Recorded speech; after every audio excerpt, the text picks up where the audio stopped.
Kia ora koutou whānau. Welcome back to Big Hairy News. Hi, Magenta. How are you? I'm good. Happy Pride, everyone. Hey! Is that officially this week or this month? This month. This month, March It's is our Pride. first It Pride, is well, too. other than Auckland Pride Month, but I just looked at the date. Yes, it was. It was the 28th last time we did a show. So, yeah. Happy Pride Month indeed. Are you going to do anything exciting in Wellington? well, obviously we've got the Pride Parade tomorrow, so I will be going out to that and going to the festivities that they'll have out in town. I've also been making some poi, and I've been making some Nice. little rainbow poi. I love So it. if Rainbow any poi. assholes turn up, I'm here for you. That's pretty cool. Is there I was gonna ask a question now, I've forgotten. Nope, never Pride? mind. Nope. It was No? Pride related, but it just went, it came, it went, it gone. I mean, we can talk more about Pride anyway later on because I've got a couple of things I'm to sure. share anyways. I'm It's going to sure. come back. It's going to come back. Yeah, exactly. No, I'm sure we'll definitely discuss some things over the next month. That'll be great. Before we get into the recap of the week, our regular housekeeping. There are two things that are always on the housekeeping list. Now, I'm going to share my screen, and I'm Let's see how assuming it it's going to goes. work. We Yeah. did test it this afternoon, and it was working. So hopefully you can see this. And if not, we're going to have another radio show tonight. Oh, well, hopefully, because I can see it, but I know that you and Chewie I can see each know. other's screens. So, It was I'm weird. not gonna. Yeah. Oh, yay! Yay! Okay. Awesome. Well, Hell I'll yeah. continue my spiel then. The BHN shop is open. This time you can actually see the bright orange Chewy Fufu hoodie and t-shirt that are currently available. It looks like medium and small and 3XL are currently sold out. In the bright orange and in dark grey, the large, extra large, and 2XL and 3XL are all sold out. So get in quick if you want a Chewy Fufu hoodie. In the t-shirt, looks like they've got a few pretty much all the sizes there. So, and then there's also Nikki No Boats. We've still got the Tino Rangatiratanga puffer, and we've got the BHM boys, which I'm currently repping. Yeah. We're both repping the boys. And then I think Pat said that he was going to throw on some stickers. Yes. If you're wanting some stickers, if you get some of the t-shirt merch. So it's a great way to support us. We appreciate it. The second one, another way you can support us, is Patreon. And you can see it this time. Patreon.com/BigHairyNews. And just a big shout out to our 436 members or patrons who support the channel and enable us to do this every weekday now. Right? Yeah, every weekday. Look at us It's go. awesome. It's awesome stuff. Shall we do a quick recap of the week? Oh my goodness. Are you okay, dude? Hi. Can I help you? I have a new kit. This is my new kitty cat. So if you weren't here last week, my beautiful Artemis, my beautiful white cat that used to sit in that box, had a blood clot, and it was a very tragic Wednesday morning, and we had to put him down pretty much on the spot. So it was a lot of tears and sadness. As you can imagine, he was our first fur baby, but we've got a tuxedo cat. Oh, hell yeah. I love tuxedos. It's hard to love him because he's just not the same as Artemis. I'm still like, oh, do we make the right choice? He's not Artemis, you know? He's not. Yeah, he's not Artemis, but he is kind of cute. So like once he kind of settles in, yeah, I'm sure you'll warm up. You'll warm up once the grief has kind of settled and. Yeah, I like him. I'm yet to love him, so it's okay. We're gonna get there. He's just a little less disciplined, I guess you could say. Wow, yes, but he's currently rolled over, and it is actually kind of cute. So he's a baby. Well, he's a 5-year-old baby, but okay, he's playing dead. He kind of looks cute. Okay, he's cute. See, there we go. See, Just not my boy. All right. Recap of the week. Sunday, if you tuned in on the show, we had not on the show, but on the channel, we had the New Zealand Leftist Collective for it was a February show, even though it was Sunday. Yes. In March, but that's okay. We'll forgive him.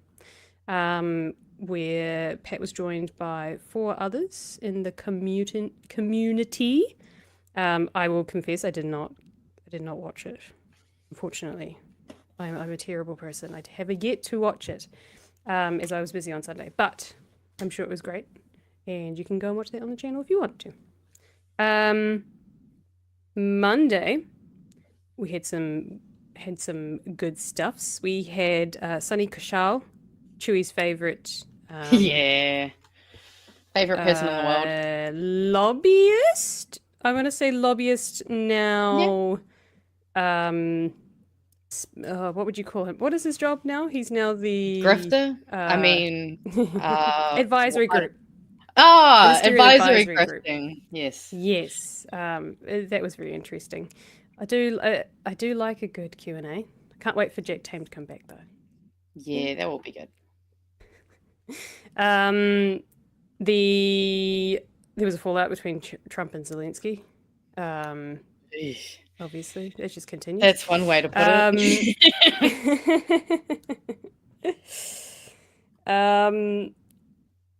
And Bill Burr was making fun of Musk, which was great.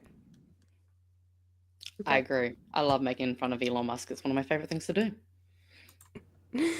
Then on the show on Tuesday, we had Jen Tinetti, who came to say hello, which was, I think, the first time that she was on the show, right? No. I think that's what. I don't know if it's the first. No. I feel like we've had Jen on before. I feel like we have too. Yeah. I'm pretty sure. Then we had Luxon talking about nurses' pay and think that the average salary is $127,000, which is kind of ridiculous. And the break fee was announced. The break fee was announced for the ferries, which is $300 million. Interesting that came out of that is that Winston Peters is, I'm pretty sure this is, unless I'm incorrect, Winston Peters is still in chat with Hyundai, and that was my theory. Yeah, my theory is that as foreign minister, Winston has kept the line of communication open because the supposed comment from him regarding Nicola Willis's very abrupt decision was, "This is on your head." So I have a good feeling that he was on the phone to South Korea going, or Hyundai more so. He'd be like, hey, can you just forgive us? I promise you, we will come back to you. Just be good. We'll even throw in some naval ships that we need. I mean, it's just stupid.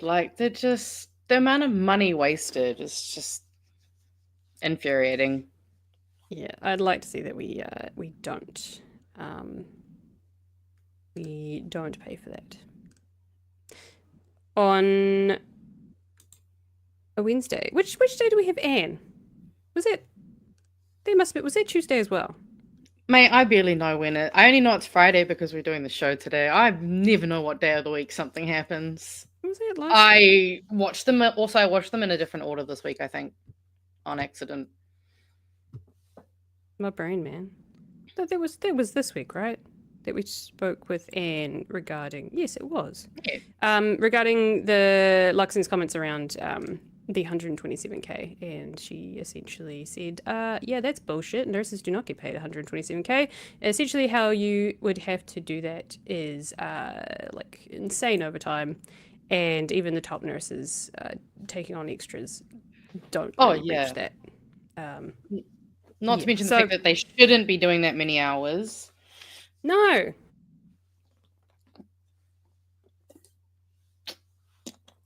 Oh.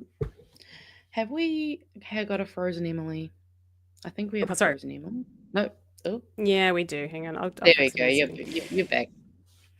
It'll take me a second to fix that.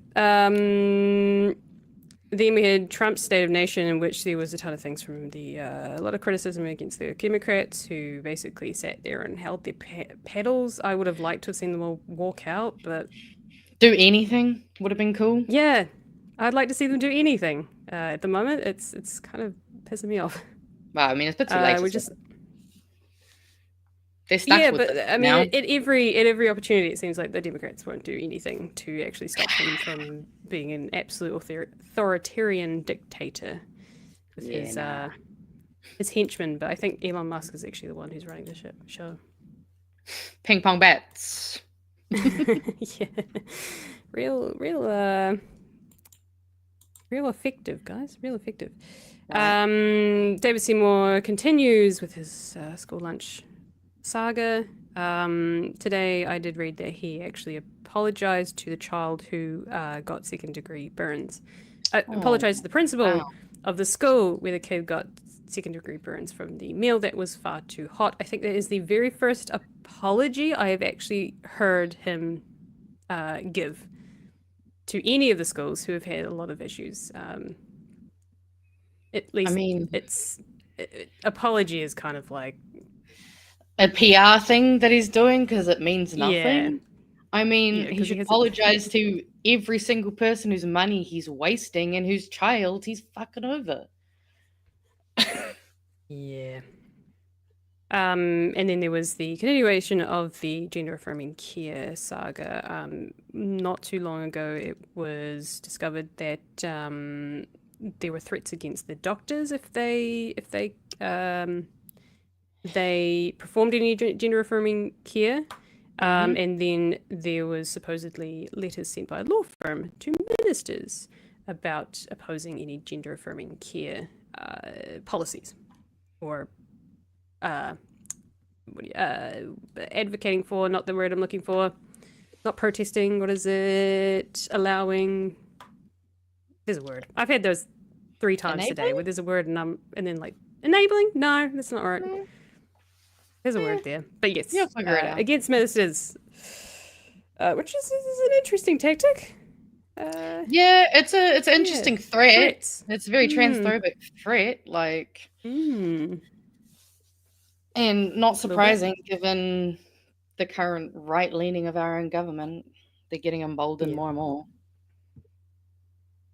Finally, on Thursday, Simeon Brown did a double whammy, I call it, regarding Māori health, getting rid of a bowel cancer screening program that was running for Māori from 50 years and up. Instead of the current, which is 60 years and up for free screening. Simeon decided to scrap all of that and go for lowering the age by 2 years for everyone in the name of equality, based on need, even though Māori and Pacifica people need it more because they get it younger. It's also weird that this is the one time they decide to use that approach. They don't do it when we want like universal basic income or other things to be like made for everybody, but all of a sudden now we have to do it. Pick and choose.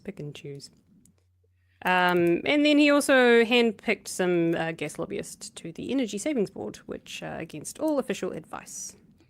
And Clint Smith also joined us last night. Was our special guest to talk about probably the biggest story this week. Kind of.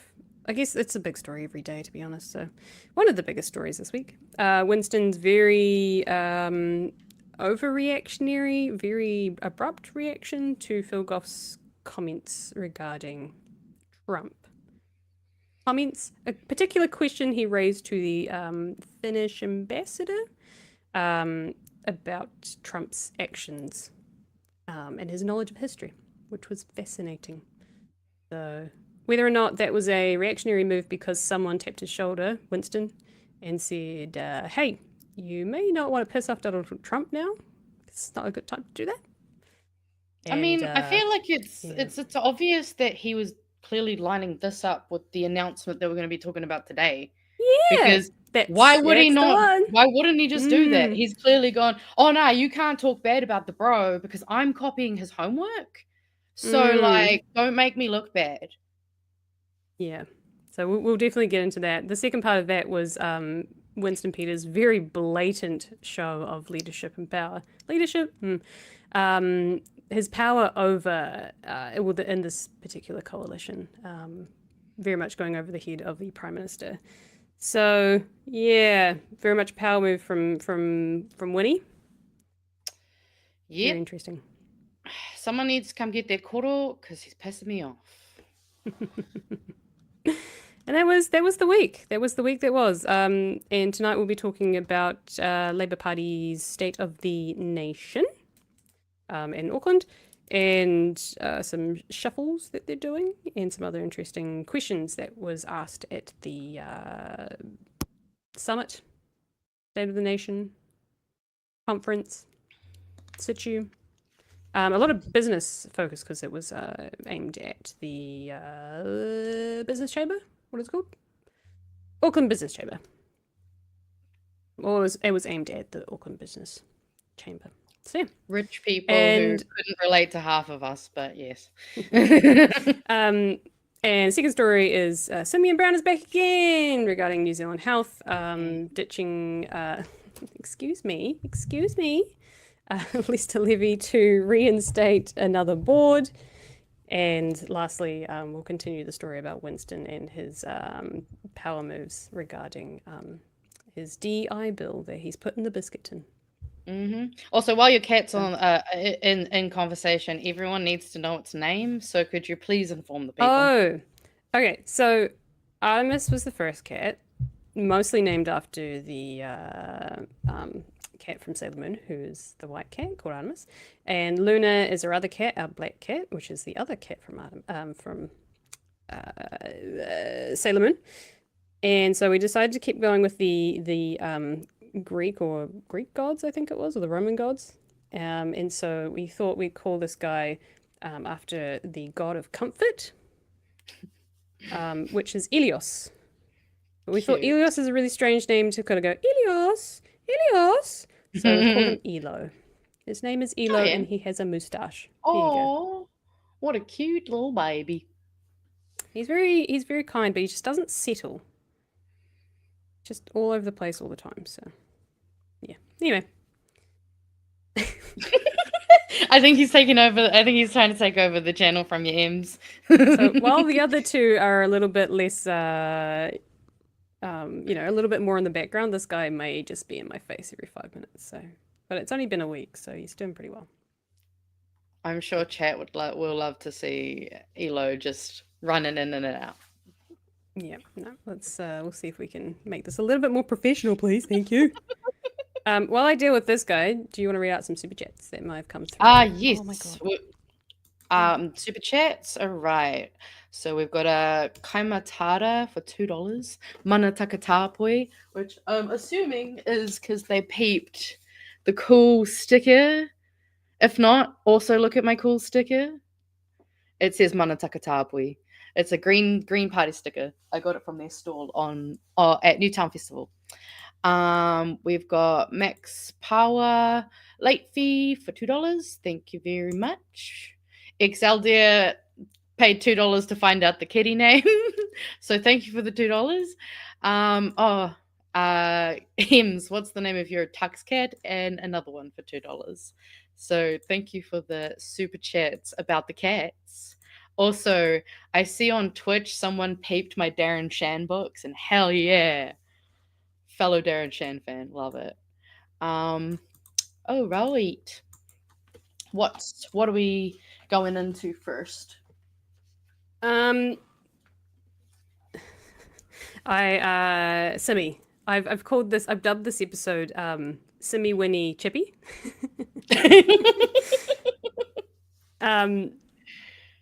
I'm gonna freeze again. So what I might do is, while I fix that, I'm gonna start playing this video.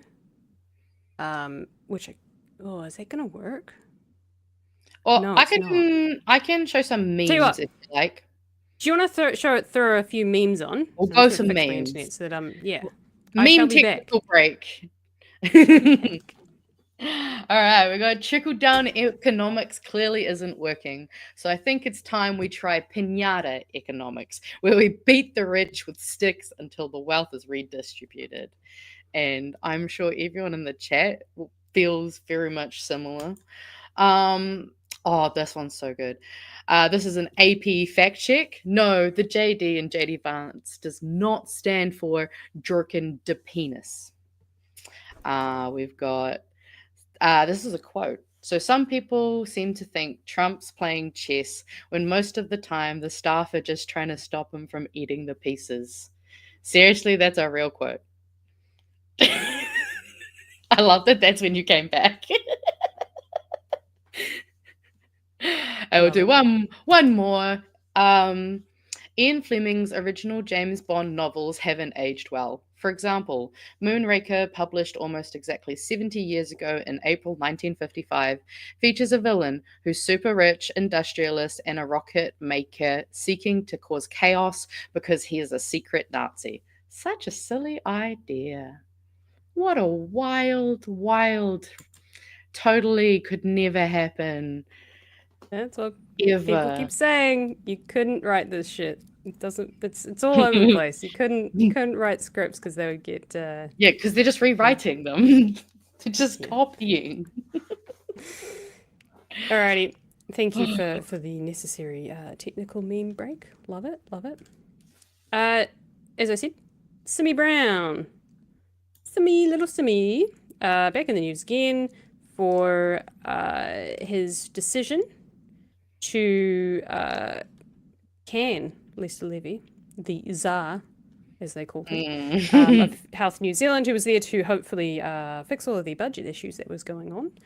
He basically gutted the entire health system as was expected. And they also threw out the board. They have now decided to reinstate the board. I'm pretty sure I read in one of the articles that Simeon Brown has decided to handpick a few of those people onto that board. Great. And he is also looking to get rid of one of the biggest surgery waitlists. I think it's about 10,000 people off the surgery waitlist, thanks to the private sector. And I will get into that soon. But let's have a listen. Well, not even a year after changing the governance structure of our health system, the government is switching it again, announcing the end of the reign of Health Commissioner Lester Levy and reinstating a board.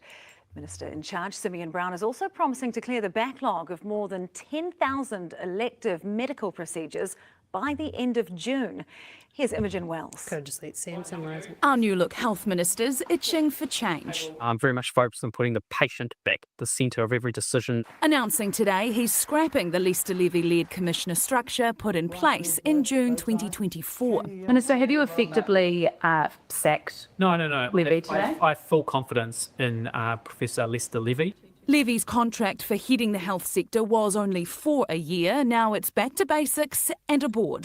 Is this an admission then that the framework your government put in a year ago was the wrong thing to do? No, it was the absolutely right decision at the time. This government has unleashed chaos on the health system. I'm pleased today they are taking the step to turn it around. Levy's time at the Rather positive from Aisha there. Carry on. helm hasn't been smooth sailing, with a handful of high-profile health resignations and controversial attempts to balance the agency's $30 billion budget. Lester Levy has been incredibly destructive and secretive as a commissioner. Look, he has been doing a great job. Some in the sector not overly pleased with the governance flip-flop. From our perspective, we will work with whichever government's in power. We will also work with whoever's in the health leadership roles, but it's very challenging when you have a revolving door. The commission was never intended to be in place for a long period of time. It was there to make sure we stabilised Health New Zealand. The minister's so confident it's stable enough, he's also announced a $50 million package to clear a backlog of 10,500 elective procedures between now and the end of June via a partnership with the private healthcare sector. Some back-of-the-envelope maths will tell you that's more than 90 additional surgeries a day for the next 115 days. That's a lot of daily surgeries. How many hospitals have we got in the country? How many private? We've got 2, 3 here in Christchurch. Yeah, how many surgeries can you get in a day? Fuck it, if I know. It depends on how, like, yeah, I guess it would depend on each hospital and region. That to me either is just impossible, or they have so much overkill in terms of staff in the private sector and so much underfunding in the public sector. I mean, that could also likely be a possible factor. I wouldn't be surprised if there was a lot of things adding to that. Something that I will bring up that I really appreciated from Gary Payenda when he was last on, I think it was last time he was on, talking about the partnership between private and public health systems. Where I've got it essentially- queued up if you want us to play you it. have? I already thought about that when I was watching it, so I already queued it up. If you can, if you've got it queued up, that'd be great. Yeah. I'll just share. He had some really good insights around the partnership between the two sectors, and I thought it was good to have that because quite often we like to shit on private health, but he did make some really good points. Yeah. Look at you go. Simeon's mind or Mr. Luxon's mind. These people are about money and power. If you affect their ability to make money or their ability to own power, then you will see change. I had a friend who voted for National this last time around. He's not super stoked about it. He's an emergency doctor as well, and he's got some issues now. But he, in total seriousness, proposed that politicians not be allowed to take private health insurance, that they have to go to the same public hospital that our patients have to go to. Yep. And I mean, I laughed. I thought he was joking at first, but he raises what I think now, thinking about it more, is actually a good point. As long as these people can live in fancy neighborhoods and have private health insurance and have private schools and never have to feel what, let's say, Northland patients or New Zealand patients have to feel. You know, Christopher Luxon, Shane Reti will never in their lives have to wait 7 hours in a waiting room full of coughing and sick and moaning and suffering people. He will never have to do that. And I think the only thing that will affect politicians is when they have to live like regular people. And until you affect their ability to get money, so, I mean, imagine how much money ACT or National or Labor, whomever, will get if they make laws that help the real estate industry, the private hospital industry. Yeah, imagine how much money they would make. That would be a lot of money, guys, wouldn't it? The clip that I was thinking of, although that's fantastic, also adds to the conversation. Thank you. I can't find it. But he was talking about the relationship between the two private and I totally agree. Oh, yeah. Oh, and you're talking about the one where it's basically the fact that you lose a lot of, there's a lot of money that gets eaten up by the administrative. No, it was more explaining how the two actually are quite important to run side by side, because a lot of specialists will go into the private system because they're talking about like really high skilled, very niche things and surgeries and stuff like that surgeons have to do. So they tend to go for the private sector, and the public sector that allows them to work on people that perhaps can't afford private health insurance, and emergencies, essentially. So if you've got a bunch of people there who are doing elective surgeries, then those doctors in public won't be able to help those who have acute health or emergency health issues that arise. So it frees up, if we can, it frees up those doctors for those emergency cases, if we can use the private system. However, it has to be a correct balance between the two. Oh wait, did you guys say you can't see them? Nah, yeah, that's all right. I've already gotten the message. It's only my one though, so it might just be when we use it on a certain one. So okay, interesting. I don't know why that's doing that, but that's all right. They heard it. The same surgeons in public and private does not free up any doctors. Look, the way that he, I don't know the exact nuance, but the way that he was saying it is that the two work in tandem quite well, but we shouldn't, just because the private sector exists, doesn't mean that we shouldn't fund the public sector. And then while we may be, putting these all onto the private sector to help us out with the waiting lists, we should be funding the health system in order to investing in it in order to make it ready so that it doesn't happen again. We should be employing more doctors. We should be putting more money in. We should get the infrastructure that we need in order to successfully continue to keep those wait lists down and give effective healthcare to everyone. And then if you really want to, you can pay into your private insurance and you can get great food and some of the best nurses, and maybe some of that money that you're paying in health insurance will be paid back to the health system thanks to corporate taxes. And then everyone else can have just really good public healthcare instead of that's woke. dying because we can't get our fucking surgeries. Anyways, any thoughts? I mean, I think the doctor sums it up. I mean, I'm just frustrated and sick of seeing them wasting time and money at this point. It's all just been to go Labour bad. And at this point, like, even the Labour bad doesn't really feel funny anymore. Like, it's losing its funny because this is all just becoming like, oh, cool. How long are we going to have to take to keep fixing all of these new things that they keep breaking? Yeah. Keep defunding it. Breaks. See, we told you so. The thing that I don't want to see happen is the American model, in that we basically will have to start paying. I mean, by all means, paying more taxes. But as long as you pay more taxes and like actually build the shit that I need for my public healthcare, go for it. That I do not want this private health insurance system that they currently have in the States, because that is fucked. You might not, but this government does. So screw you and screw everybody else until we can get them out, basically. Yeah. We just have to make sure that everyone else learns that they suck too. There were some more comments by Aisha. Oh, yes. Love Aisha. Viral, thank you. I found it. Who was more so talking about the private sector, and basically we were just paying the private sector to do the work for us, which means we're paying more for it. And that kind of goes to the thing of, like, if they invested in the public health system while they use the private health system, in the long term, they won't have to keep turning to the private health system and paying all of their high profiteering costs, essentially. So Aisha, love her. Got some great views on the things.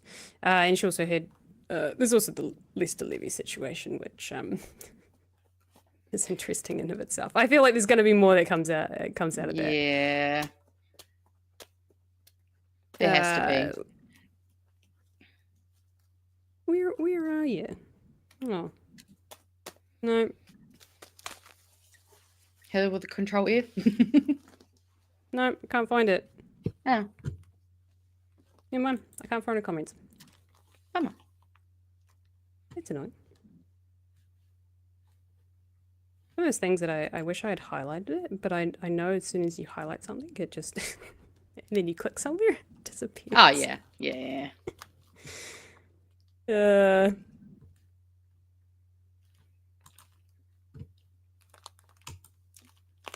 What are we doing next?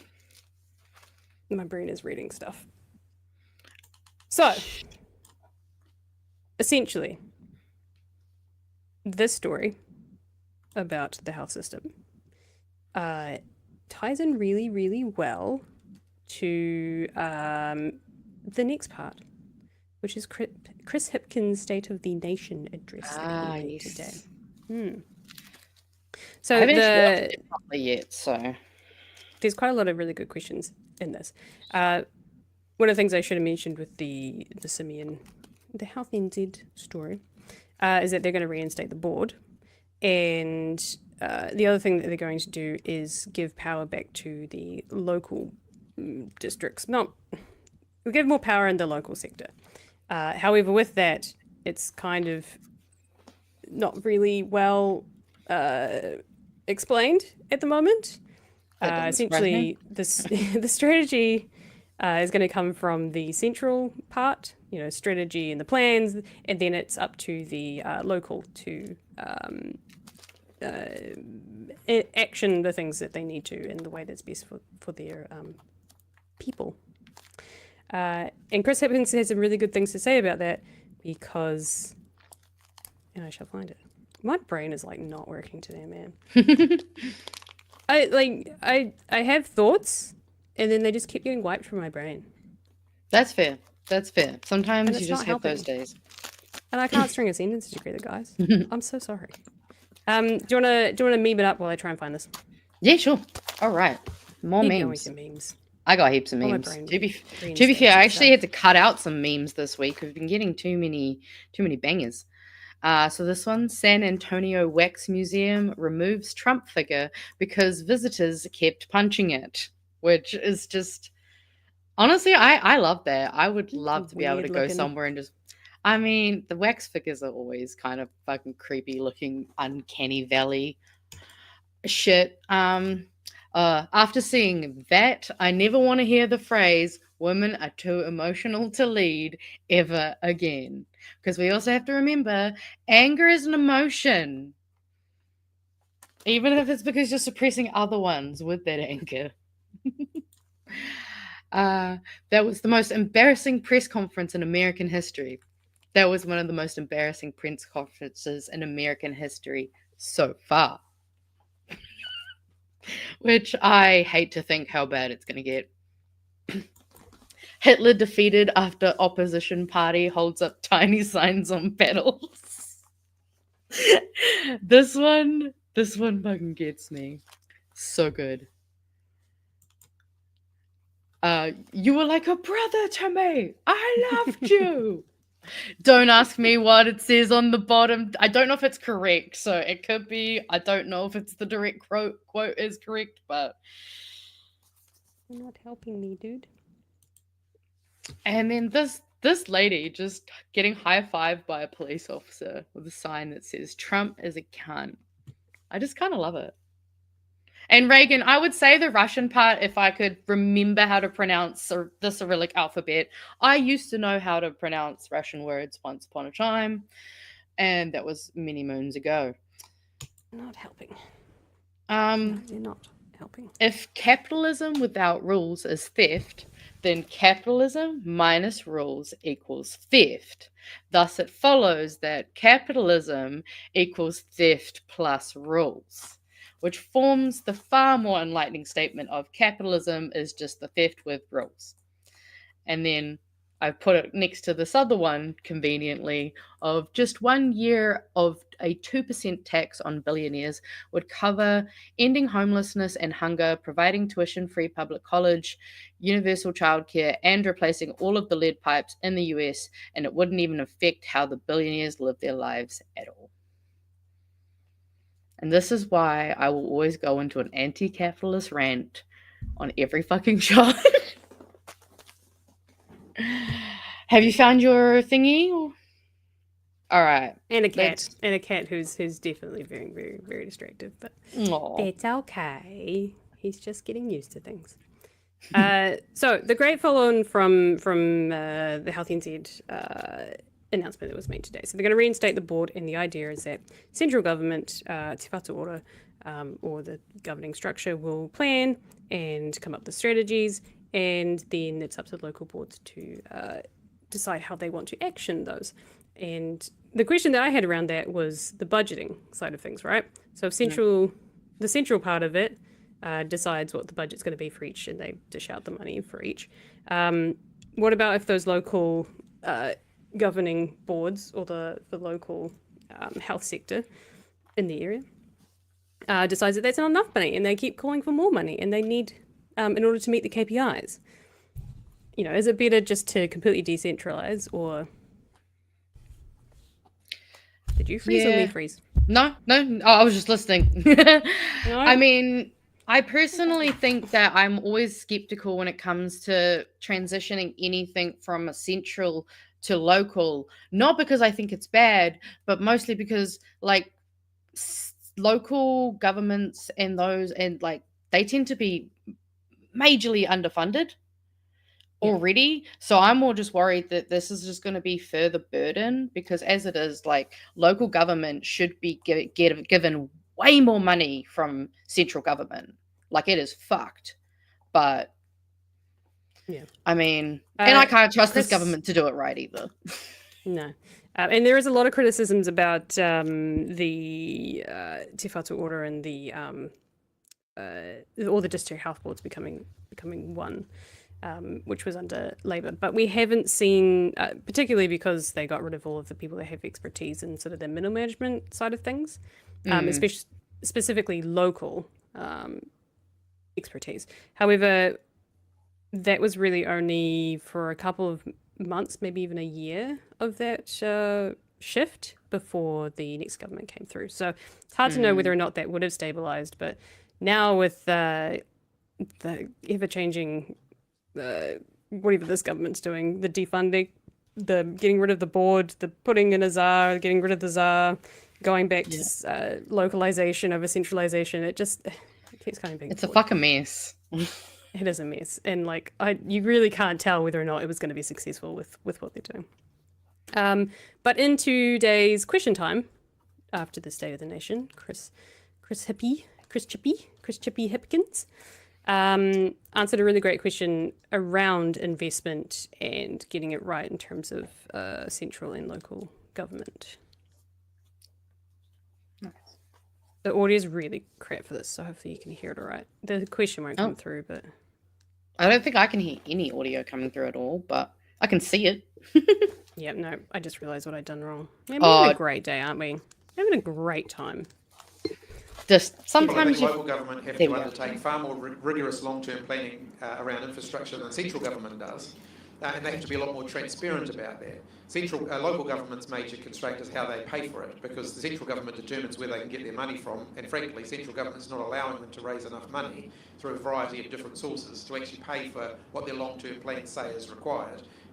I don't think we need any more analysis to show us that that's one of the major problems that local government faces, is that central government isn't giving them the tools they need to finance what they need to do. I think in terms of New Zealand's long-term infrastructure, the current government are making soundings about a more bipartisan approach to that, which we are very open to.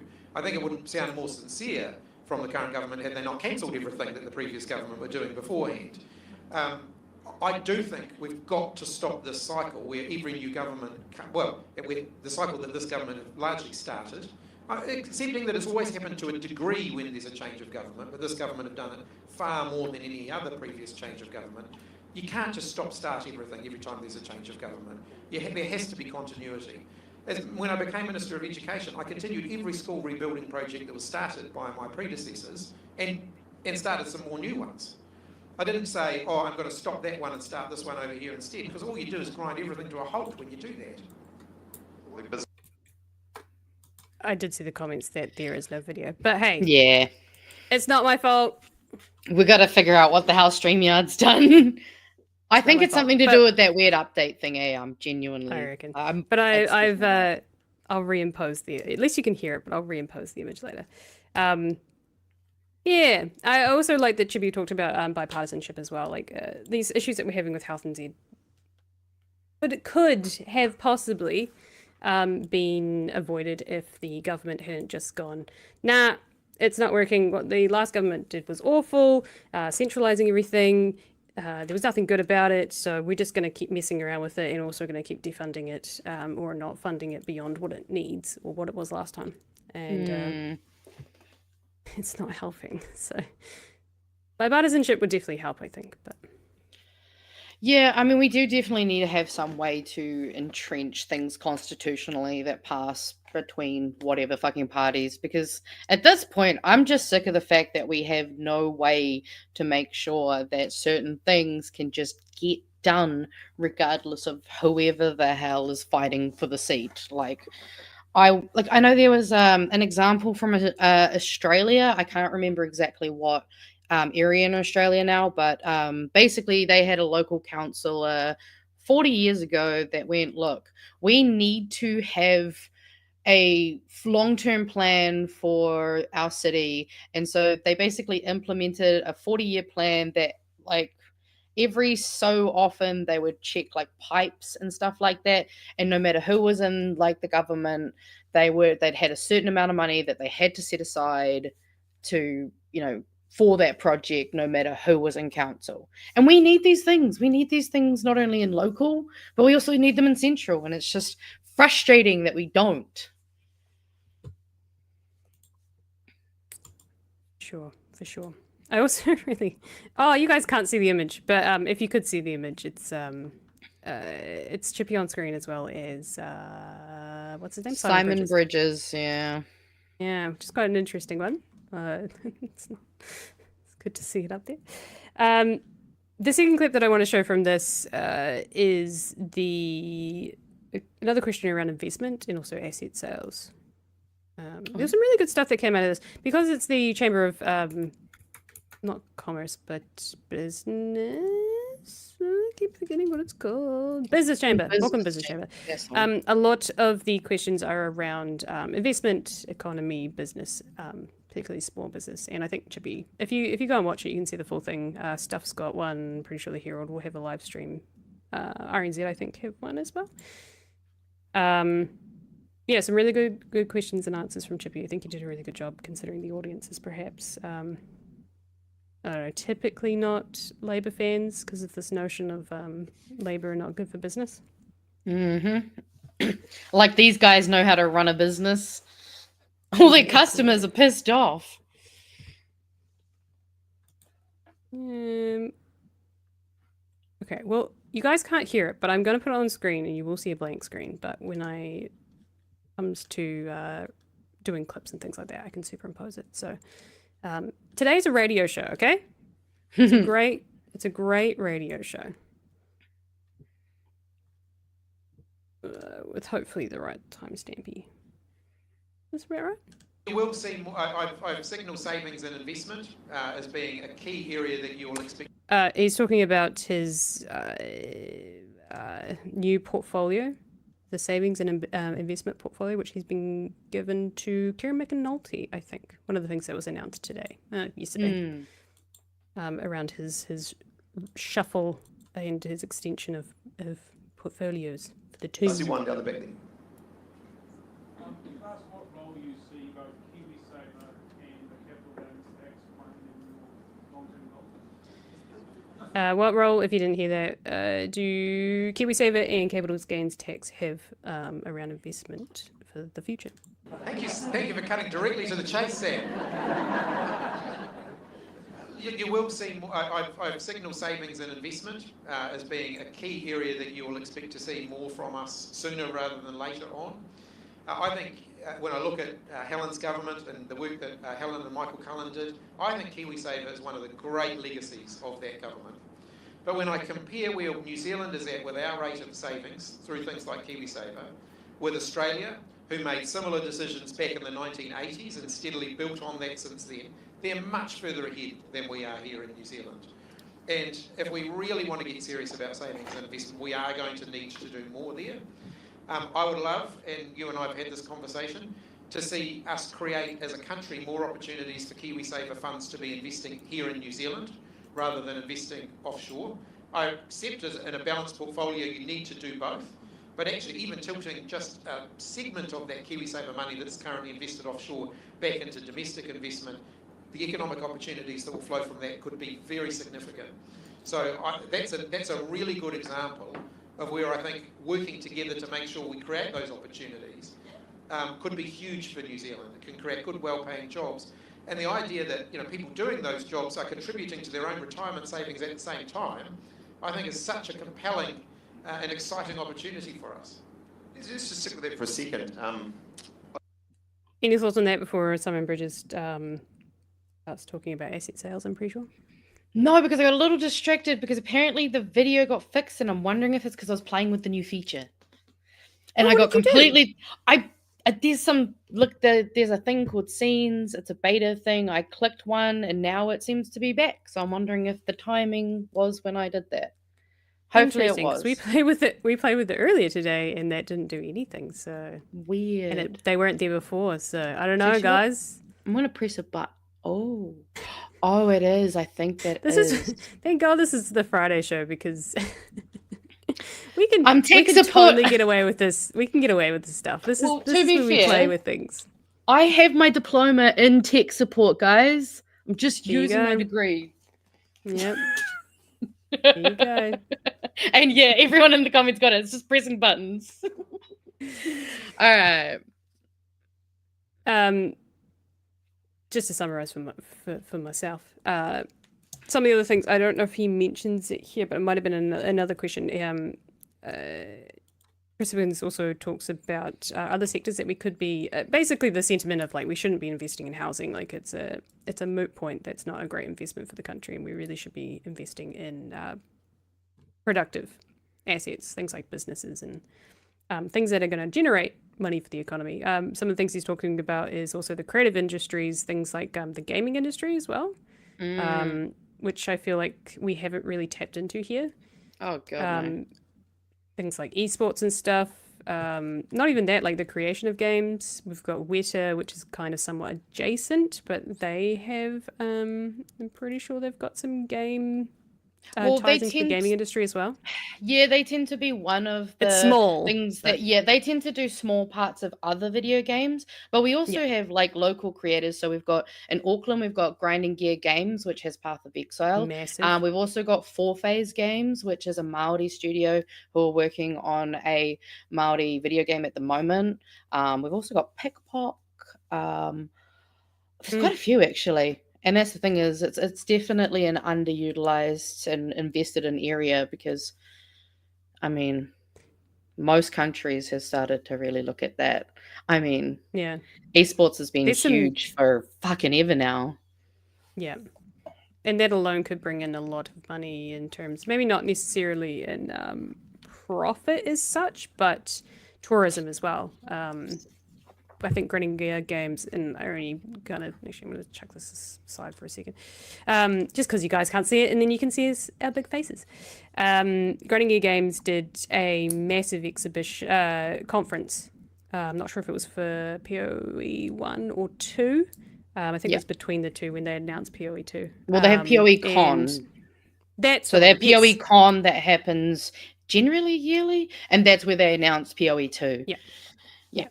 And that was massive for bringing in people from all around the world, because it's a huge game. And it was in I would say there was more international people who are really hyped for it than even in our own country. Like, if you guys like Diablo 3, go play Path of Exile. It's basically the same, except it's got like New Zealand stuff in it, and it's really cool. Yeah, they've done a really, really good job. It's not my kind of game, but my partner, who sits behind me all the time, has played PoE since 2013 when it was first announced, and then he tried PoE 2, and it hasn't quite kicked off. Anyways, we could talk about this for a while, but that's a different Chippy's podcast. onto it. Chippy's onto it. Investment in the creative industries is not a bad economic position or idea. The second part of this around investment is asset sales, which is obviously a hot topic. And I'm pretty sure this is where Simon Bridges says he's not opposed to capital gains tax. There's some things that he kind of likes about it, as long as we kind of balance it between other things, which... Okay. But we'll unfortunately let Simon Bridges talk for a second. I thought one of the intriguing things you announced was Kieran McAnulty investment portfolio. Public investment. Yeah. And I take it Public that would include that sort of thing? Absolutely, yeah. So, I mean, I think if you look at schools, hospitals, housing, it's not just infrastructure that we need significant, we need to significantly up our game in. We've got a big sort of social investment portfolio that we need to tend to as well. When I became Minister of Education 7 years ago now, I was given a forecast that said in the next 10 years we needed to accommodate 100. I'm just going to move forward. Has it come back? Oh, did the picture come back? You guys still can't see it? That's all right. It's radio podcast time, okay? Radio podcast. Button didn't work. Oh, I wasn't too far off it. Okay, there we go. More people's worth of capacity to our hospitals. The answer to that's got to be a no. And so that's an area where we need more public investment. I suppose one thing I take you up on as I understand and I disclosed to you, I don't know where the Parliament's sitting. I don't watch it anymore. As I also said, just because I'm not there anymore, so why would I? I mean, it's just, but you know, one thing I picked up is, you know, pretty trenchant, I think, opposition to asset sales from the Labour Party. I mean, the thing I would say, I can understand and respect that, is surely if you're recycling it into other things that take things forward, whether it's a hospital or a road, there are some reasonable arguments for it. Yeah. So pretty much what he's saying, if you didn't hear that, is asset sales are great because it frees up money that the government can put into other things. This is quite reflective of what Chris Bishop was saying not too long ago about selling off some of the kind water houses in, I want to say Papakura, but I don't think that's correct. Somewhere in Auckland. One of the... No, don't worry, I don't know Auckland suburbs. One of the ones that one of the state houses was sitting on like $2 million land essentially. So selling off that would enable them to build elsewhere. I don't agree with that. I think they should hold on to it, because if that's going to continue to grow, they're better off knocking down the house and putting 5 of those houses on it, and then suddenly they've got a $8 million asset. I don't know. I think that would be better than just going, oh, well, let's just get rid of the $2 million and put it somewhere else. Yeah, that's a very Tauranga Council money. energy, to be honest. It's giving Tauranga Council. It's not good. And I mean, like Chewie talks about all the time, the one near his house that has just like been sitting there, nothing happening with it, then getting cancelled.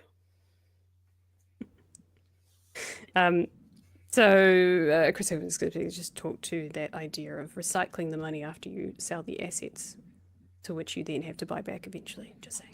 But I think you'll find the Labour Party is concerned about asset sales is because that's not our history as a country. Over the last 30 or 40 years, asset sales haven't been recycled. We've actually seen the New Zealand share of public wealth diminish. Asset sales have been used to fund the fact that we've been living beyond our means, rather than actually used to continue to build up assets for the future.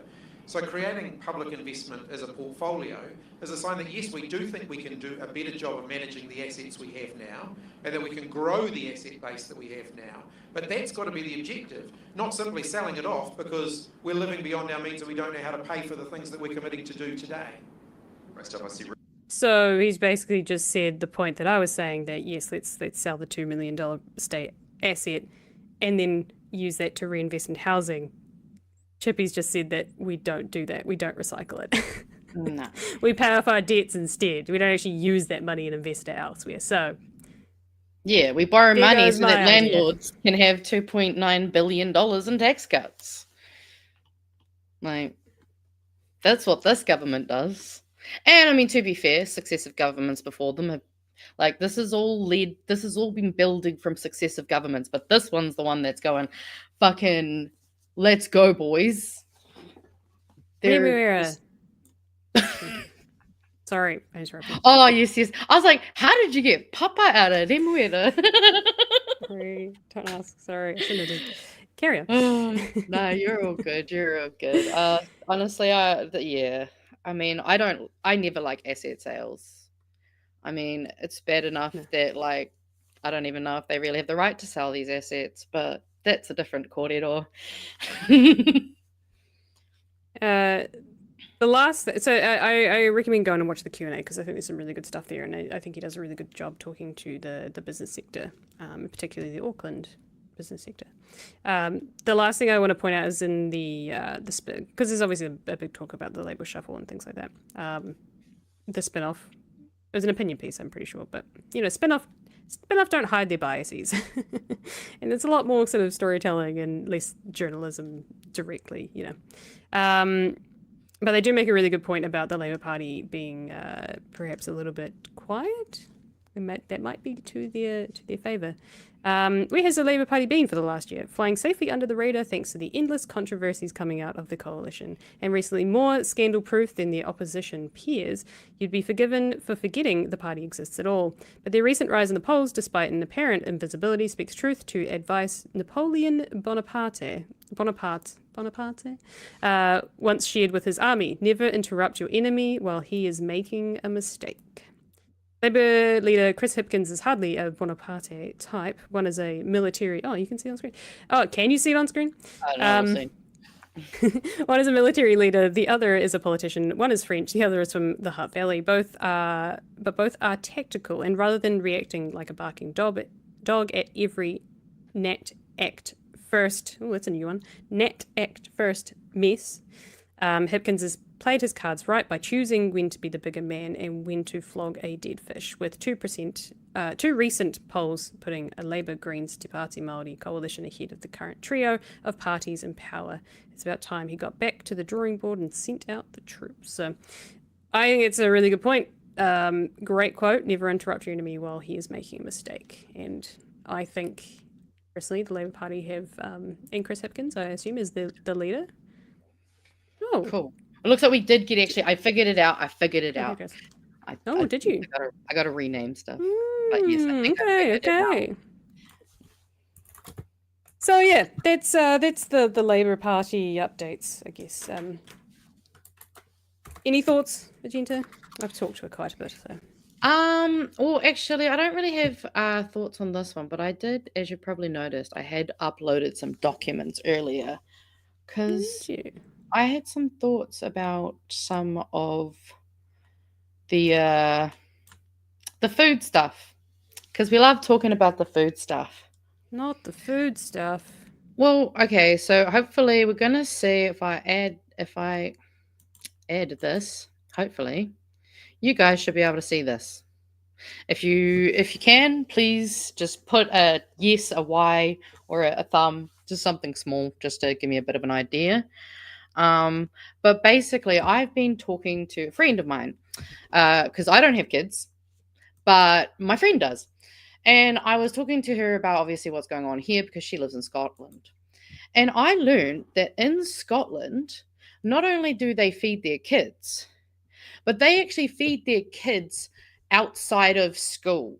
So on the holidays between, your normal school days of Monday to Friday, those children still get fed lunches even on holidays, or if they go sick, the local council actually has organised a way where parents will get given money to buy lunch for those children if they couldn't make it to school on that day to get that lunch. And this is actually the menu. So this is one of the menus. I'm actually gonna remove this one and give you guys the visual one, because this one gives you a lot more of an idea of how much and what they're actually getting. And because I thought it was quite interesting when I was looking into it, turns out that Scotland is actually one of the most, they have some of the most they have some of the most highly regulated systems in terms of school nutritional and food standards, as well as formal inspections to monitor and evaluate that these are being kept to these strict guidelines, because they actually enforced guidelines. What year was this? I can't see the year, but basically they made a change. Autumn, winter 2024? Yeah, probably then. So basically now they have to have a minimum of 2 full portions of vegetable, full portion of fruit are offered as part of lunch. They also have a maximum amount of red and processed red meat that is allowed to be in it in 1 week to help reduce the exposure to nitrates for children. And they've removed fruit juice and smoothies from the primary and secondary schools to help reduce sugar intake. And that is all in order to try improve diet and halve childhood obesity by 2030. And yeah, so this is also a country that is experienced some not great things recently. They too are struggling in a lot of areas very similar to us, obviously, in terms of the healthcare over there. That is something that is not a good example. And if anything, my friend was like, tell them that we're an example of what not to do for that. But yeah, this is the food that they are giving to their children, whether they're going to school or not. Instead of going, well, you should just feed your children or you should just send your kid to school, they go, hey, I don't care. Here's the food. Let's let the kid have what it needs. Can I ask, anywhere in that research, did you find something about keeping it to a certain budget? Actually, funnily enough, there is actually a price of the meals, because these meals can also be purchased by those who fall out. There are some guidelines where some people can fall outside of the free food, but it's mostly available to all people, and the costs are approximately £2.40 if you're paying for the lunch. So that will be a price that is likely with a small bit of profit on top, I'm sure. But that was a price that was given. They also have a lot of they've got entire sections about like how much oily fish can be in things. Like they have some very strict guidelines, and especially around how much, each kid has to have. But yeah, as people are pointing out in chat, so like it'd probably be about $5 New Zealand at most. I don't have the evidence, but I'm sure it's out there. I would suspect and assume, call me out if I'm wrong, that they go by the guidelines of nutritional value first, then work out the cost, as opposed to going, it has to be under $3 and let's try and make that squeeze within the margins, right? Well, actually, it's quite interesting that you say that, because I do actually have a document. So if I share this document, when it comes to the UK, they actually do it separately and different, because part of it is actually so that each region can run it in a way that aligns with the needs of that area. So here they've actually got so Scotland is obviously the highest, but they all do follow a guideline in terms of what they call these. They can't see it. Oh, damn it. Hold on. Interesting. Oh, well. I'll actually, I can post a link to the document in the chat if people want to go have a look at it. But basically, Northern Ireland, England, Wales, and Scotland all have slightly different approaches. So England's is, we've heard before, it's basically the whole school approach where everyone just gets to have food. Jamie Oliver did that thing. Wales, they have their own one, which is it's based on a model that they call Future Generations Act, the Wellbeing for Future Generations Act. It's a long-term vision that basically couples a culture of children's rights, which Pat actually talked about a bit this week, as such as the right to healthy food and a determination that no child should go hungry. And in Northern Ireland, theirs is based on some other programs, different eligibility thresholds over there. So yeah, it's really interesting. But regardless of which country you're in, they've been doing these policies since 1906, when the Education Provision of Meals Act came in. So like, and England's food program is the longest running food program in the world, I believe. So what you're saying is for the last 120 years almost, we've known that feeding kids in school is a good initiative? Yeah. I mean... and free lunches at that? Yeah. It's crazy. Okay. It's crazy, but turns out feeding kids actually benefits everyone, actually, because one of the things I was reading was pointing out the fact that, like, the more you help these people, the longer they live, the more taxes they'll keep paying you that you love. Yeah, and the more productive citizens, as opposed to ones that are perhaps maybe less healthy and unable to work, right? Mm-hmm. Yep. But well, yeah, I thought that was interesting. Oh, for sure. I mean, I was going to say this government tends to love, especially Nicola Willis, really, really big fan of Liz Truss and whatchamacallit, the UK governor, Prime Minister. The one that was well known for austerity.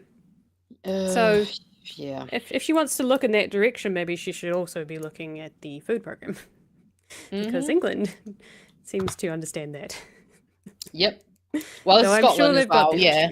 All of them. Oh, yeah, and they definitely have issues. But when it comes to food, that is one thing that doesn't, especially in Scotland, specifically in Scotland, that is one thing that they have bipartisan agreement on, is that no matter what, those kids get fed. That's awesome. And right, well, I love it. Shall we send that to our current politicians and see if they'll Right. Well, they call Sorry, Scotland woke. Nintendo DS. Can we send it to him, and then perhaps he'll start to get his head around it that this is something that needs to be done. Mm-hmm. No, good work. Good work. Yeah. Shall what we can I do say? some super chats? Yes. What do we got? Do we have? I Yes. can throw them off if you want. Oh yeah, I found them. Yep. This one wasn't a super chat, but I laughed earlier when we were talking about that. It's like, he's been doing a great job, so I sacked him. It's like, yeah, definitely doing a great job. Oh yeah, so it's not our computers, guys. It is not our computers. Not our fault. But Not our fault. appreciate the $2 from Kiwi Burb. Ian Fraser, $2, also seconding that. Again, guys, thank you. Another $2 telling us some tech support. Thank you. Yeah. We Appreciate know. it. I can't exactly do that right this second, guys. I'm on a live stream. I'm not just gonna be like, I'm just gonna like break my computer. Hold on, 10 minutes. XL Deer for $5. Labor tactics. I've been saying that since last year, including that quote. Not sure which quote, but honestly, I feel that. The danger of mouse for $5. I tried the school lunch today. Bland would mean it had taste. Mac and cheese is what they called it. Man, honestly, I almost feel like I know what it tastes like. That weird, just kind of amorphous paste that is a cheese sauce. Gross. Mm-hmm. Gross for sure. There was a comment, Kiwi Skirt, I loved. Speaking of Nintendo, he sent to his boss Erica and tell her to fire her memes. Yep. Oh yeah. Love to. That's I think if she there's could a lot talk of to emails him. going to her. I looked it up. Chance. No updates that I can see. Yeah. No updates that she has or hasn't had a conversation with him. So. Yeah. Do you want to throw up a few memes before we get to our final story of the night? Hopefully people can see this because it's really funny. Oh, that's a good point. Right? If they can't, the screen, you can't see the memes. Right. Well, see, that's the thing is they sometimes seem to be able to see the memes, but not the videos. Yeah. So I don't know. I'm just Maybe we need to guessing. change our agenda. Oh, yep, they can see it. Yep, they can see the memes. Hell yeah. I love that they can see the memes and everything else is the problem. You listen to RFK and it is a cross stitch of oh my god, it just fell out of my head. The fucking people, give me the name of the game. I'm a terrible gamer. It just fell out of my head. Oh. Yeah. Oregon Trail. There we go. Thank you. Fucking hell, that was bad.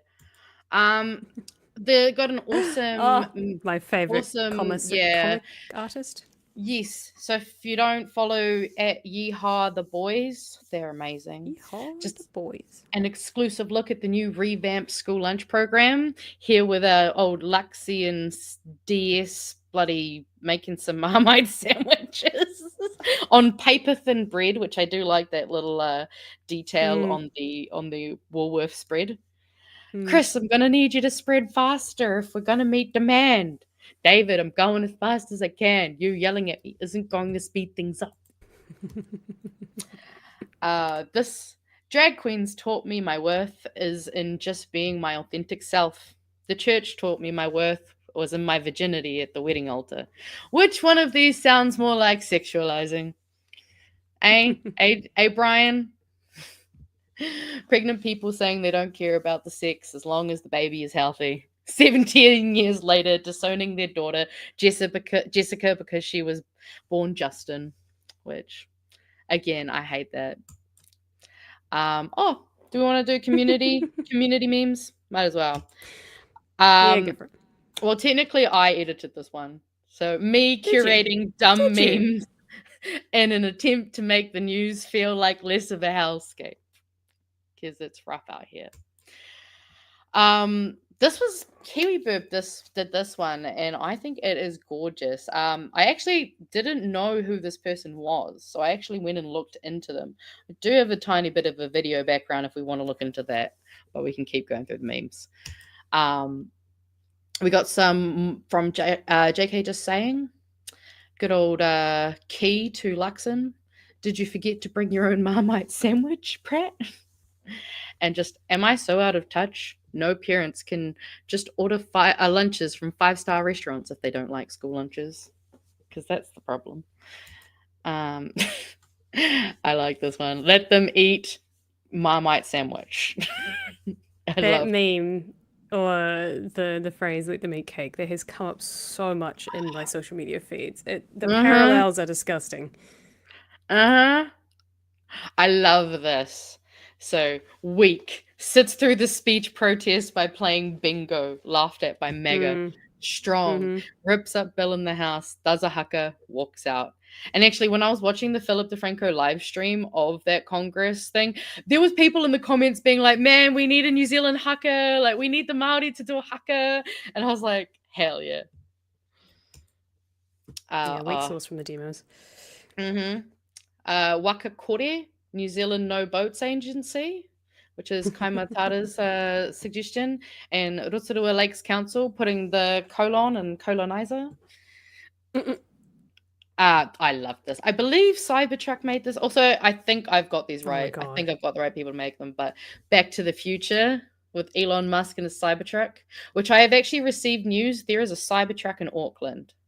Yes, I have in heard a shopping that. mall. Okay, cool. People need to go laugh at it. It's not roadworthy because it doesn't meet the standards for a large passenger vehicle, and I think it's technically a heavy vehicle, so the road user charges for it are incredibly high, and also I don't think you can get a WOF either because of its awkward category. So there you go.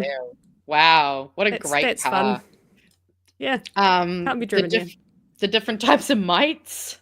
We got a tropical rat mite, and a marmite, and an itch mite. Then we got keep Luxon in, so National definitely won't win the next election. Remove Luxon because he's so bad in screwing the country over.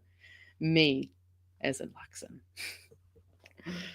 And then this is our meme of the week, because Kiwi Burb has recreated the Chad meme, but made it Chloe. So if people want to get the image, it's in Discord. Highly recommend. We have fun there. We have fun. Go and join the Discord. Oh, thanks, Kiwi Skirt. Sends the link out. Perfect. Oh, mad lad. All right, our final story for the night. What happened to my story for the night? I apparently I just closed rid of it. Oh, right. Yeah, I closed it accidentally. Oh, go me. Winnie. Oh, I was literally about to search. That's right. I forgot about it. Oh no. New Zealand Ferrets targets woke legislation it previously helped to make law. So, apart from this being fucking dumb and it having its own idiocies, it is interesting that this is making the news a day after, we talked about this just before, a day after Winston Peters got rid of the High Commissioner to... Someone said it's to the United Kingdom, and then Clint said it was to London. So, that Winston has put into the biscuit tin a bill which is kind of the targeting diversity in the public sector, diversity hires. So, very much in line with Trump's current rhetoric of literally on the side here. You can't see it, but it's right. Trump takes aim at DEI. So there you go. They can see it now, by the way. Oh, they can see it now. Cool. Yeah, I figured out how it works, but it's weird. As in, yeah. Do I need to add it to the stage? No, it's actually, see what I made not see, that when it looks like this, they can see it. Oh, scary. Yeah, but we can't see it. That. Oh wait, well, did it go away? I don't. No. I can't see it. God. Now it's gone. I didn't touch anything that time. I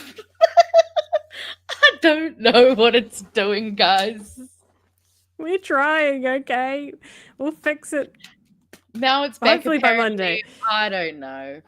There it is. I can't see it. Oh god. Yes, there's okay. Anyways, a lot of speculation, at least from myself and probably a few other people, as to why this was put into the biscuit tin a day after we fired someone, or Winston fired someone for some anti-Trump questions.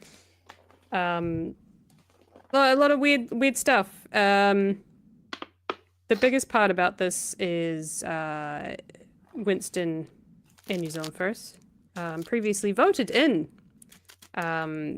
the diversity and inclusiveness policies to help the public sector become more diverse and inclusive.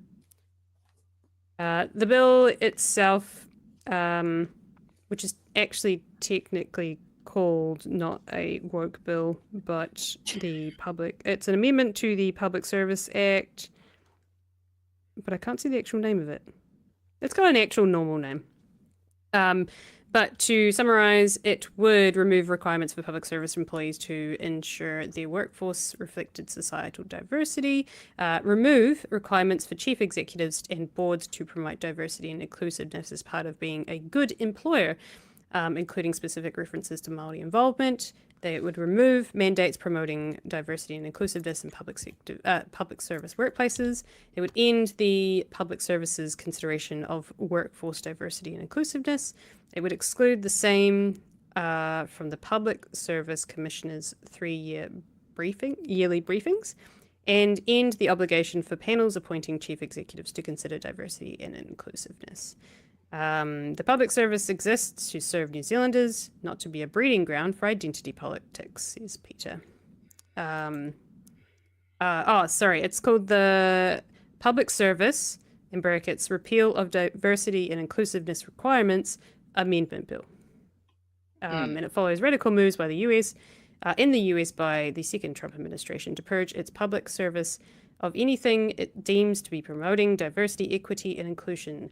DEI, the big baddie, the DEI. So this is very much a, I see it as a, hey, Donald Trump, we fired the guy that didn't like you. Hey, we don't like DEI and wokeness either. See, we're on your side. Don't put tariffs on us, please.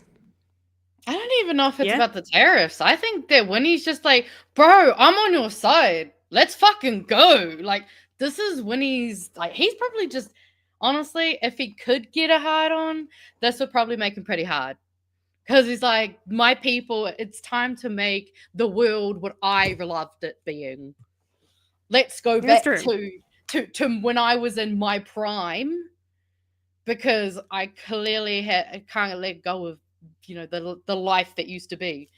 It's just, these guys are clearly emboldened by this. I don't even think it's like, oh, be nice to me, don't be nice to me. Like, there's so many people in everyone's pockets, and guess what? They always go back to the Atlas network. So, you know, do I really need to say it, guys? Do I need to say it? Interestingly, when they voted for the changes in the Public Services Act, when they voted for it, the deputy of the party, New Zealand First at the time, I can't find an image of him. He looked quite looked like a minority that would definitely benefit from something like this, or you know, people around him that might benefit from this. So whether that's why they voted for it back then, I don't know, but maybe it wasn't a big deal back then. Maybe it's a big deal now because Winnie likes or just not convenient to his agenda. I mean, Winnie just goes with whatever works for him. That's true. He's always been one of those people, like, he seems to flip-flop all the time, because the flip-flop is usually, oh, well, this narrative serves me better right now, and then I'll change it as soon as I need a different one. And people will just go, oh, Winnie. I think along those lines, then I'm even more so in saying that I think he's doing it to appease Trump. I think there's something going on behind the background. Call me a conspiracy theorist though, because there's no evidence to say that other than the timing is just quite a coincidence. patterns are patterning, and if that makes me a conspiracy theorist, then fucking so be it, mate. I really could. I mean, there was a term created by the CIA so that it could be used to invalidate actual things that have been happening in the world. So fuck, I don't care. Like, I will sound crazy if I have to. So yeah, It's fun hard. times. But hey, guys, it's been put in the biscuit tin. So it's a ballot, it's a draw, it's a hand in the cookie jar, literally biscuit tin. They could have called it the cookie jar. So if it gets drawn, then yes, it'll become discussed and it'll go through the process. But at the moment, it's just been thrown into the biscuit tin as something that he wants to do.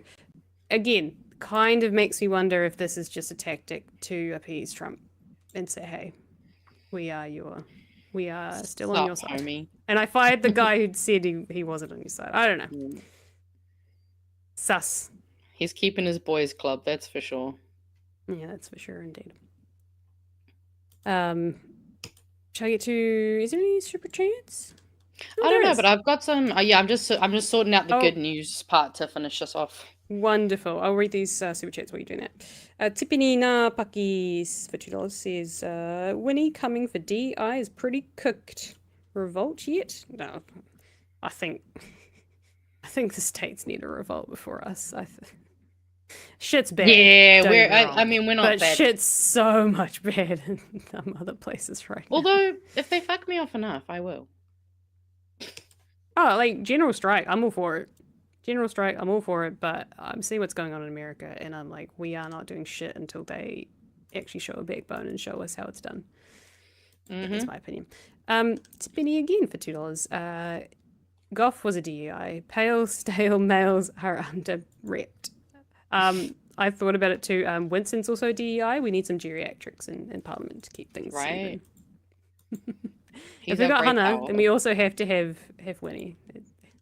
Of course. Total ends of the spectrum. And to be again for Goff was bang on. It's chic appeasement all over. Okay. See, might not be wrong.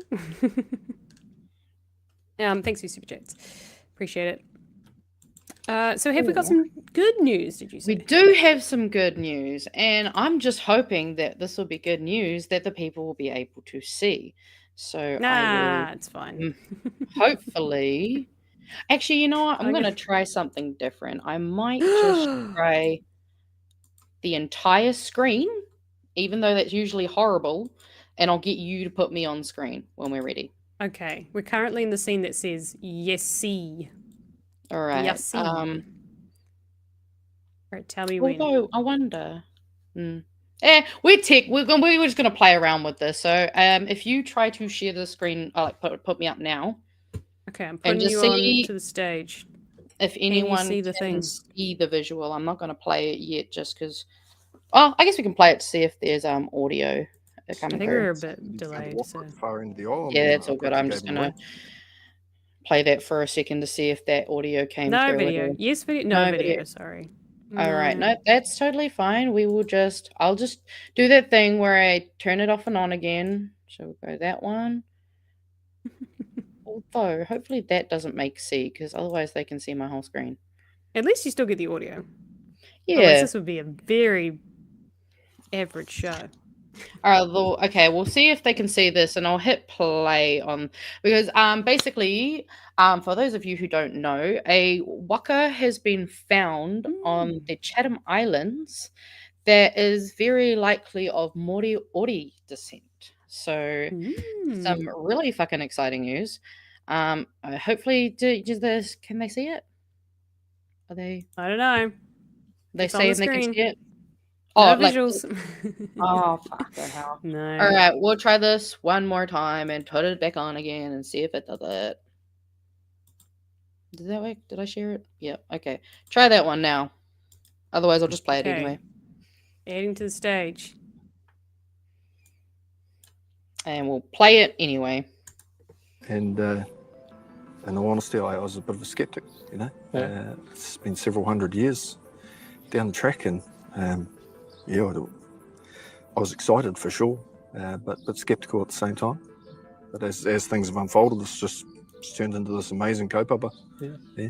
the people on the island, they must be buzzing. Oh, absolutely. Yeah, the whole island's a buzz. And I guess the significance of this waka find is it's not really out there yet. It's one of 3 ever found ocean-going waka, and it's extremely well preserved. They're only really early into the finding, so it could be massive, right? Yeah, it could be massive. It could be massive. There could be more than one. Right now, they're just pulling pieces out of the ground. I think they're up. How are we going for visuals? Did we get a visual back? Nah, just carry on. Nah, sweet as. Just- I might just stop from the screen share though, because it's going to make my life more annoying, and I'll just take it back to a tab share anyway, because that makes my life easier. Nice. And we'll try it one more time. So we're going to not see, and then we'll do that. I'm gonna and have so then much fun that. editing this later. Oh yeah, it's going to be so fun for you. Extra superposal of this. Yeah. So yeah, basically I'm just going to skip forward a bit anyway, so we can hear some more about this waka.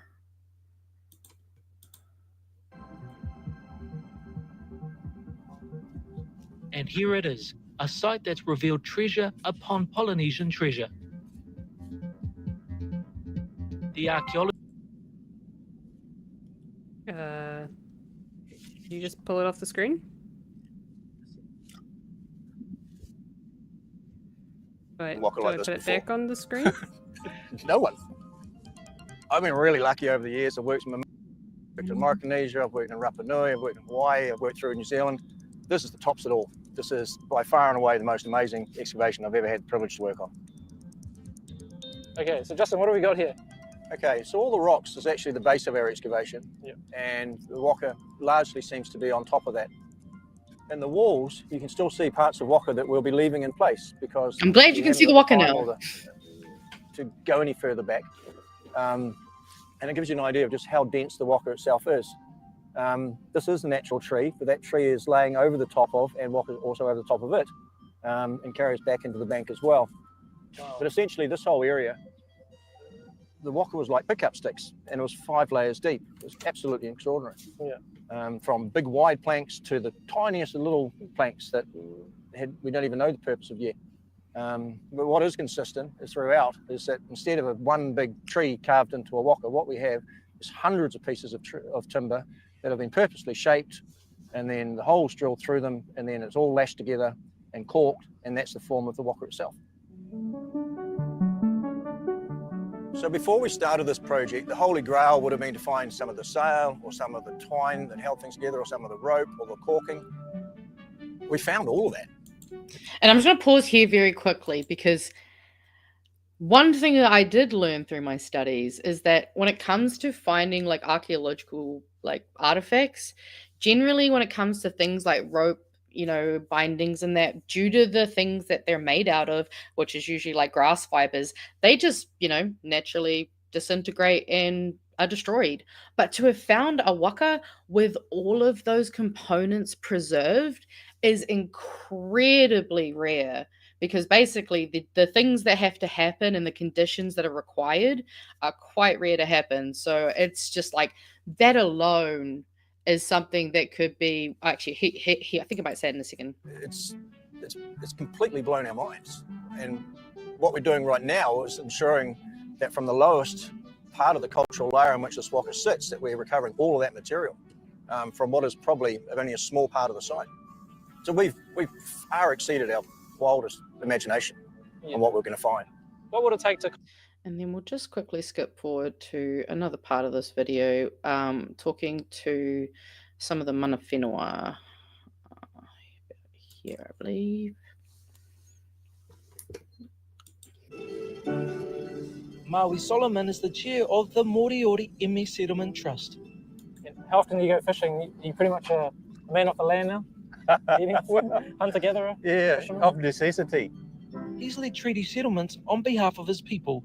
He draws breath from this place, draws strength from its wairua, and for him, the discovery of the waka confirms all of that. So the waka's been found on the coastline adjacent to Whakakori Farm, and that area is of particular cultural, spiritual significance to Moriori. And in fact, as part of our treaty settlement, we were granted an exclusive statutory overlay over the area of coastline where the waka's been found, because there was a kāinga there. And in fact, according to Moriori tradition, one of our voyaging waka, the rangi haua, was wrecked near that spot. And it might be that is the wreckage of the rangi haua. And with the rangi haua waka, what were you told by your tipuna, I guess, in terms of like when it wrecked here? How many years ago were we talking? Yeah, so according to the traditions which have been written down by Hirawana Tapu and the other elders, and they were published in Alexander Shand's book, The History of Moriori, and it was published in 1911. And it's recorded in there that the rangi mata and the rangi haua voyaging waka arrived about 700 years ago. So that would have been 800 years, maybe 900 years ago now. Which is just, I'm just so excited about this. Just hearing about this discovery, just like, it just got me so excited. And I was like, we have to show it. Because like this, like you said, this one of 3 in the world. And someone else pointed out that like to find these things is rare on a global scale. So like this is pretty nationally significant. Obviously, they're still excavating. They've had to fill in the area, unfortunately, because they aren't able to keep doing it at the moment. But that's just they're trying to preserve it so they can hopefully keep going back and potentially finding a lot more. That's pretty cool. That is a very cool story. I did see that headline actually, and I didn't get around to reading it, but yeah, I was just I mean, obviously Tia with Moana, friend of the show, she always has great stuff. And the last things I've got is just our little community thing. So I'm gonna try see if I can, you know what, I'm gonna go not see first. Then I'm gonna try to I'm gonna see if it's like an order thing we have to do it in. So, and if so, that's really bloody annoying. Yeah, it's a beta feature too. I tried to opt out of the beta so we don't have to deal with this, but no. Technology, eh? Yep. Innovation and all that BS. Gonna go this, and then I'm gonna hopefully go onto this. And can people see a picture? Hopefully. Oh no, that I changed back. I can put it on the screen. Oh yes, it should be on the screen now. I think I've made it go up. I pushed it on the screen. No. Oh, whoops. Oh god. Can we see anything? Hopefully.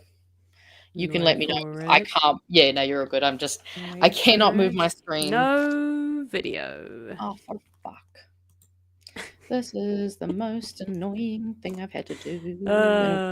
This is... Oh, God. Let's just try. All right. One last time. Otherwise, if we can't... Oh, God. Yeah. Hold it. Hold it. Hold it. Hold on, buffering. No video. All right. No video. Damn. Yeah. Yeah, I don't know what we're supposed to do about that one. Yeah, sorry about that. New feature turned up on Thursday. And it seems to be that Chewie had the issue, I had the issue. We did some testing this afternoon and it was fine. With Pat, and we've tested it tonight, and sometimes it worked and sometimes it didn't. It does seem very peculiar. Nice, baby.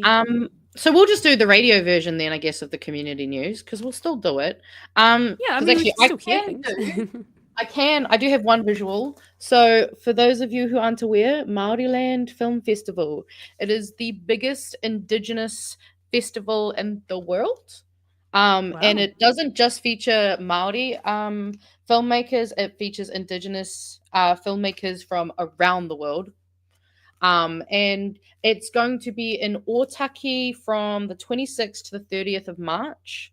So if you are around, want to come travel, highly recommend looking into the Māoriland Film Festival, especially because I'm actually very excited. Some of you may have already heard already. We're getting Shrek into Reo Māori whānau. And I'm so excited.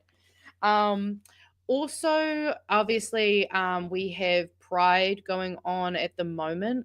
So I highly recommend hitting up your local Pride pages. Actually, Dunedin Pride did a really awesome write-up about why Pride Month is in March. So if you go to the Dunedin Pride Instagram page, highly recommend reading about the history of why it's in March, and spoiler alert, it's to do with law reforms and stuff like that. Because obviously there's Pride events on around the Motu. Also in Dunedin on March 22nd is a festival, a fringe festival, a Glow Jam Fringe Festival that Mrs. Chewie has been doing some art for and making some items for. So if you're in Dunedin and you'd like to end up owning some kakahu clothing that has been painted by hand by Mrs. Chewie, then I highly recommend looking up the Dunedin Fringe Festival Glow Jam. They're on Instagram. And what else do we have? Oh, we can't play the fun game. Oh, I had a game for us to play. Damn. I'll save it for next week. If you're going to be at Pride tomorrow, I will be around. Feel free to come say hi to me, but also let me know that you know me from, because I also know a heap of people. But yeah, I highly recommend checking out all the events and coming to Fat Queers Eat Cake, because my friend's running it and it's going to be exciting and fun. That's fun. Speaking of coming up to say hi, I forgot that last weekend when I was doing the cosplay thing. I think the name was Abby, if I remember correctly. Came and said hi. Oh, Lovely nice. work. And then dashed away. And I thought that was very, very cute. So I said, "You're the first person to recognize me. Well done." But, I mean, it was less of a recognition and more of a, I'm coming to say hello, but that's all right. Yeah. Well, sounds like a fun weekend then. And a fun month again too. Yeah. I'll since we can't do visuals, I'll chuck the submissions that are coming up. There will be a graphic already in Discord, but I'll also pop it on my Blue Sky after this. So, and actually maybe I'll send links to all the fun videos I was going to put up for you guys. Otherwise, we can also maybe watch them next week, because I'm sure they'll still be fun next week. Oh yeah. Oh yeah, that's also, right. it's International Women's Day tomorrow. Yes, it is. Yay! Go and make your husbands buy you coffee and treat you, and or your wives, not make you, or your partners. Wait. Very heteronormative of you. It there, was. It was. How did make? Sorry, I usually say things like partners, but I just for some reason went straight to trad wife that needed like a day off. Well, How I guess dare because I? International Women's Day was kind of tied to their rights and all that fun stuff. It's kind of where my head went. But yes, make sure your partners, if you identify as a woman, make sure your partners treat you and break the heteronormative norms. I will not be doing that. I will be going shopping and sewing. I'm with Detective Rogers. What is an international woman? I'm kidding. Maybe we need it. Maybe we should have made that today's episode. Oh, and happy birthday, Melbourne Kiwi. That's so cool. This is an Atlas plant confirmed. I mean, you've been pretty sus recently, so I know. Damn, I'm regressing real bad. It's because you live in the South Island, and yes, I'm gonna throw shade on the South Island. Nah, I'm from the South Island. Speaking of the South Island, I was watching a video before he jumped on by Doug. He's an American streamer. He was talking about his trip when he came to New Zealand, and he was saying that he was like, "Oh, apparently I went to the wrong island. He went to the North Island." He's like, what? I maybe like the South Island. Everyone's like, "Oh, it's so pretty and stuff," but then I heard that like everything's so far away. And it's kind of like, he was saying that the South Island was like the less civilized part. He's like, I don't mean like less civilized, but there's just like nothing there. And like, I just want to spend nights in really nice hotels. So I don't really want to be doing the whole camping thing. And I'm sitting here like, we're not fucking like like Jesus 100 years behind our North Island. There's just less of us in the South Island. And he was shitting on us so bad. That's pretty indirectly. funny. And I'm like, you could have stayed in the Hermitage. Well, Queenstown is like so much like, you know. Well, yeah, I was gonna say Queenstown's luxury like expensive and accommodation. fancy as shit. Yeah, this whole thing about like, oh, I just wanted to go to the city. And then he was like, oh, yeah, there's only like one city in the whole country and that's Auckland. The rest of these towns aren't that big. And I'm like, we have other cities. That's hilarious. It's funny. He meant it in like the most genuine, not shitting on our country way. Yeah. But I cried because I'm like, oh my God, is this what people think of us? Yeah, I mean, it depends. I always think of it like the two islands is like, do you want to see the South Island, which is colonial New Zealand, or do you want to see the North Island, which has actually got actual culture and awesome things to see and amazing scenery too? It just depends on what you want to see, eh? How much color do you want? That too. Do you want diversity or just a lot of white people? Yeah, even yeah, I mean, to be fair, I like it up here. It is very crowded though compared to down there. It's true. A lot of space for nothing. A lot of cows. A lot of sheep. Hey, here's a fun fact. My high school backed onto farmland, basically. It was like right on the edge of the city. So you just walked a couple hundred meters down the street and like you're just suddenly in a paddock. I love that. Good old Invercargill. Anyways, we should get going. Yeah, it's time for us to go, and maybe over the weekend we should do some testing. Yeah, it looks like we've got some work to do, unfortunately. Yeah. Sorry, guys. Sorry about all that, Fano. I can at least show you the credits. They will just do the whole skippity-dippity thing. Ah, yes, our favourite. We'll take that Are off. you ready, kids? Aye, aye, Captain. I guess. Oh.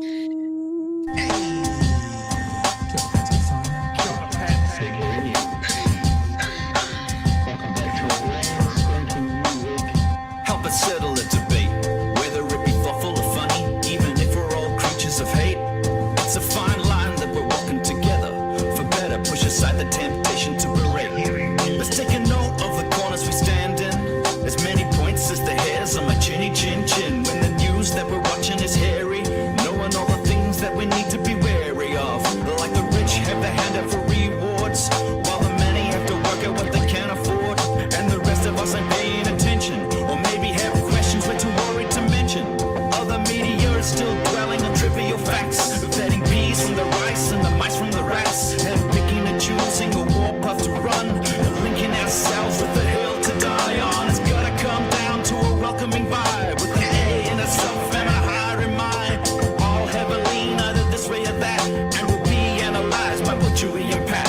With the evil in the world trying to mess with your head, and you're sitting on the couch, you're thinking chivalry's dead. Each night, 2 nights, they're gonna sing you to bed. It's Big Hairy News. Thanks everyone for putting up with our technical issues tonight. We will do our best to get this fixed over the weekend, and hopefully on Monday you'll get to see a fairly normal show. Let's see. Otherwise, we're having a radio show from now on. Magenta, anything to say before we go? No, I realized we should probably actually, if you're on the Discord, we'll sort out meeting up tomorrow at some point if you're coming to Pride, and we'll see each other and do those socializing things. So happy Pride, everyone, and keep cool till after school. Absolutely. Pat will be here with you. Chewie and Pat will be with you on Monday at 9 p.m. and we'll see you next Friday. Catch you later, guys. Talk to you soon. Johnny.